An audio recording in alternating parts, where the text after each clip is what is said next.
क्या मैं गलती से ज़ॉम्बी आउटब्रेक वीआर गेम में चला गया? जैक ने सोचा। लेकिन यह बहुत वास्तविक लगा। जब भी वह किसी वीआर गेम में जाता था तो हमेशा अवास्तविकता का एहसास होता था। बनावट, विवरण और भावना। मैं अपने शरीर पर सब कुछ महसूस कर सकता था जैसे कि असली दुनिया में हो। हवा, ठंड, थकान, दर्द। यह कोई वीआर गेम नहीं था, अगर था भी तो यह एकदम परफेक्ट था। और उसे याद नहीं था कि उसे वीआर चैम्बर में प्लग किया गया था। वीआर दुनिया में प्रवेश करने के लिए आपको अपने दिमाग को मशीन में प्लग करना होगा। आखिरकार वर्चुअल रियलिटी एक मानव निर्मित डिजिटल दुनिया थी जो केवल कंप्यूटर मशीन के अंदर डेटा में मौजूद थी। पूरी दुनिया के उलट पुलट होने से पहले जो कुछ हुआ वह एक चमकीली चमक थी और वह कुछ समय के लिए भ्रमित हो गया था। ऐसा कोई तरीका नहीं था जिससे वह उस समय सीमा के भीतर किसी वीआर मशीन से जुड़ गया हो। या ऐसा था? अनिश्चितताएं उसे परेशान करने लगीं। लेकिन अगर ऐसा हुआ भी तो इसका उद्देश्य क्या है? इससे पहले कि वह अपने सारे विचार समझ पाता, उसके सामने का दृश्य तीव्र हो गया। सफेद कपड़े पहने आदमी आखिरी सीढ़ी पर पहुंच गया। एक ज़ॉम्बी ऊपर से छलांग लगाकर सीधे उस आदमी के ऊपर आ गिरा। वह गिर गया और डंडे और गोल वस्तु दोनों पर उसकी पकड़ ढीली पड़ गई। गोल वस्तु जैक पर लुढ़क गई। नहीं, नहीं, आदमी घबरा गया। उसके ऊपर मौजूद ज़ॉम्बी ने उसे काटना और नोचना शुरू कर दिया। उस आदमी के सिर के ऊपर कई लाल नंबर दिखाई दिए। अरे, यह वास्तव में एक खेल था। वह आदमी जोर जोर से चिल्ला रहा था। ज़ॉम्बी उस आदमी के शरीर को बहुत ही खूंखार तरीके से नोच रहा था। क्या यह वास्तव में एक खेल था? जैक को फिर से संदेह हुआ। यह बहुत ही विस्तृत है। और उस आदमी की चीख की आवाज, यह बहुत वास्तविक है। यह जैक के रोंगटे खड़े कर रही है। मैं इसे बर्दाश्त नहीं कर सकता। खेल हो या न हो, कोई भी इस तरह से चोटिल होने का हकदार नहीं है। जैक ने सोचा और अपनी छोटी तलवार म्यान से बाहर निकाली। उसने सहज रूप से तलवार को देखा और उसका निरीक्षण करने के बारे में सोचा। तलवार के ऊपर एक नीला विवरण दिखाई दिया। कांस्य छोटी तलवार, स्तर 1, सामान्य, एक हाथ वाला हथियार। शारीरिक क्षति 20। हमले की गति 1। स्थायित्व 30। फिर उसने अपने सुसज्जित कवच को देखा।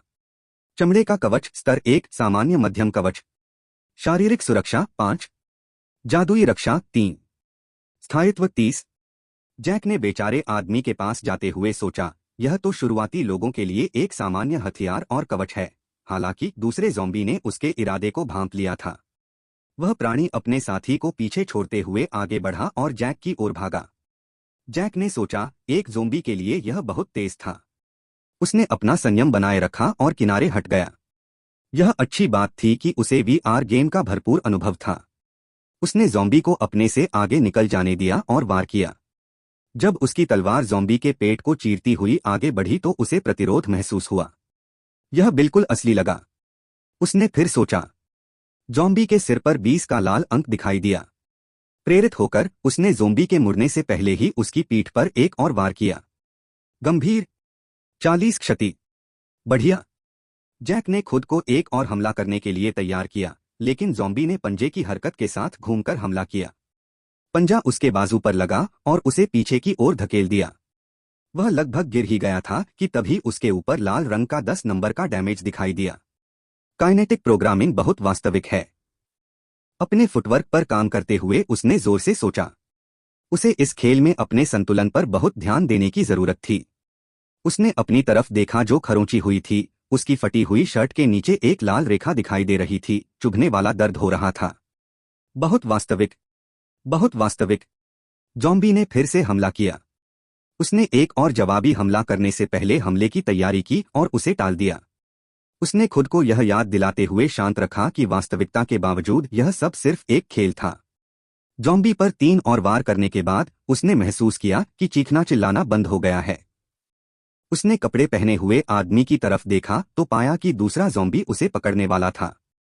चौंका, लेकिन फिर भी शांत, उसने कई बार पीछे हटकर खुद को खतरे से बचाया। वह करीब था। उसने सोचा। उसके पास हमेशा से ही तेज रिफ्लेक्स थे और बचपन में उसके दादाजी द्वारा उसे दी गई मार्शल आर्ट की ट्रेनिंग ने उसे कई वीआर गेम्स में स्वतंत्र शीर्ष विशेषज्ञों में से एक बनने में मदद की थी। और इस गेम में यथार्थवाद की डिग्री के साथ वह अपने शरीर को और अधिक पूर्ण अर्थों में नियंत्रित कर सकता था। उसने कपड़े पहने हुए आदमी पर एक और नजर डाली। वह खून से लथपथ, अस्तव्यस्त और बेसुध पड़ा था। क्या उन्हें इसे इतना वास्तविक बनाना होगा? जैक ने उल्टी करने की इच्छा को रोका। आमतौर पर वीआर गेम में जब खिलाड़ी या राक्षस मर जाते हैं तो वे बस प्रकाश की एक गेंद में गायब हो जाते हैं। जैसे ही दोनों ज़ॉम्बी ने अपना हमला जारी रखा, जैक ने अपने पैरों को उस ज़ॉम्बी की ओर मोड़ दिया जिस पर उसने पहले कई बार वार किया था। वह लंबे समय तक एक ही समय में इन दो ज़ॉम्बी से निपटने के लिए आश्वस्त नहीं था, इसलिए उसे उस ज़ॉम्बी को मारना था जिसमें सिर्फ थोड़ी सी जान बची थी। इस प्रक्रिया के दौरान वह 2 और वार करने में कामयाब रहा, जबकि एक बार उसे पंजे से काटा गया और एक बार काटा गया। घायल ज़ॉम्बी ने आखिरी वार के बाद धूल में बिखरने से पहले एक लंबी चीख निकाली। अब यह तो खेल जैसा लग रहा है, जैक ने मन ही मन कहा, साथ ही दूसरे ज़ॉम्बी के हमले से बचना भी नहीं भूला। अपने विरोधियों के फिर से एक मात्रा में वापस आने के साथ उस पर दबाव काफी कम हो गया था। उसने दूसरे ज़ॉम्बी के जीवन को खत्म करने के अपने प्रयास पर फिर से ध्यान केंद्रित किया। अपने प्रयास के दौरान लापरवाही के कारण उसे एक बार फिर से पंजे से मारा गया, जिससे उसके जीवन से 10 एचपी और कम हो गए। उसे याद आया कि जब उसने आखिरी बार अपनी स्थिति विंडो खोली थी तब उसके पास 120 एचपी थे, इसलिए उसके पास अभी भी आधे से ज्यादा बचा हुआ था। अंत में दूसरा ज़ॉम्बी भी गिर गया। उसने फिर से मशीनी आवाज सुनी, जैसा कि आमतौर पर वीआर आरपीजी गेम में लड़ाई के अंत में सुनाई देता है। युद्ध जीतने पर बधाई। 4 अनुभव अंक प्राप्त हुए। ठीक है, यह थका देने वाला था, उसने सांसों के लिए हांफते हुए टिप्पणी की।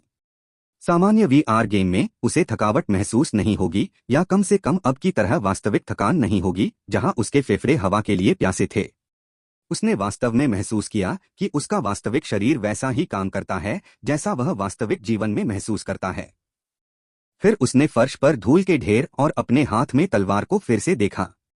क्या ये वास्तविक था या यह कोई वीआर गेम था? कुछ देर सोचने के बाद उसने अपना सिर हिलाया। जो भी हो, मैं चीजों को वैसे ही लेता रहूंगा जैसे वे चल रही हैं। वह उस आदमी के पास गया, या अधिक सटीक रूप से उन लाशों द्वारा मारे गए आदमी की लाश के पास। बदबू। उसे पास जाने के लिए अपनी नाक दबानी पड़ी। उसे अपने पिछले वीआर गेम में इस गंध की समस्या से नहीं जूझना पड़ता। जैसे ही उसने लाश को देखा और उसके भयानक विवरणों की प्रशंसा की, ऐसा नहीं कि उसे यह पसंद आया, इसने उसे आश्चर्यचकित कर दिया कि प्रोग्रामर ने इस पर ऐसे सूक्ष्म विवरण कैसे लागू किए। यह छोटी रोशनी के कई निशानों में फट गया। हे भगवान, वह पीछे की ओर गिरते हुए बोला। लाश और बदबू गायब हो गई, साथ ही खून भी। फर्श पर सिर्फ कुछ लाल धब्बे रह गए, साथ में 3 चीजें। अजीबोगरीब मोनोकल जो पहले उस आदमी पर था, एक कार्ड और एक बैग। तीनों वस्तुएं उठाने से पहले वह कुछ देर तक हिचकिचाया। एडमिनिस्ट्रेटर कुंजी कार्ड, विशेष आइटम। ट्रिगिटेक कॉरपोरेशन बिल्डिंग के भीतर प्रतिबंधित क्षेत्र को खोलने के लिए इस्तेमाल किया जा सकता है। बड़ा बैग, अनोखा आइटम। क्षमता 100 सीबीएम। प्रशासक गौडाई, विशेष उपकरण। निष्क्रिय क्षमता 1 रडार, 300 मीटर के दायरे में सहयोगियों, तटस्थ और शत्रुओं का पता लगाएं। निष्क्रिय क्षमता 2 पर्यावरण को स्कैन करें, दृष्टि की रेखा के भीतर महत्वपूर्ण वस्तु का पता लगाएं और उसका विश्लेषण करें। निष्क्रिय क्षमता 3 अदृश्य वस्तु, राक्षस या खिलाड़ी को देखना। सक्रिय क्षमता बिना किसी प्रतिबंध के वस्तु का निरीक्षण करें। मोनोकल का नाम कुछ प्रभावशाली था और इसकी सूचीबद्ध क्षमताएं भी असाधारण उपयोगों का संकेत देती थीं। यह किसी भी वीआर गेम में स्वर्ग को चुनौती देने वाली वस्तु होगी।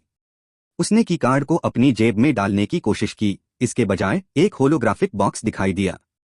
इसके ऊपर मानक भंडारण बैग लिखा था। नीचे क्षमता 5 सीबीएम लिखा था। यह इस छोटे से होलोग्राफिक बॉक्स में एक बड़ा वॉल्यूम साइज था। बॉक्स प्रोजेक्शन के अंदर की कार्ड तैरता हुआ दिखाई दे रहा था। उसने बड़ा बैग भी अंदर रख दिया। उसका मानक बैग 5 सीबीएम का था, जबकि इस बड़े बैग में 100 सीबीएम था। यह 20 गुना बड़ा था। उसे इससे बहुत बड़ी लूट मिली थी।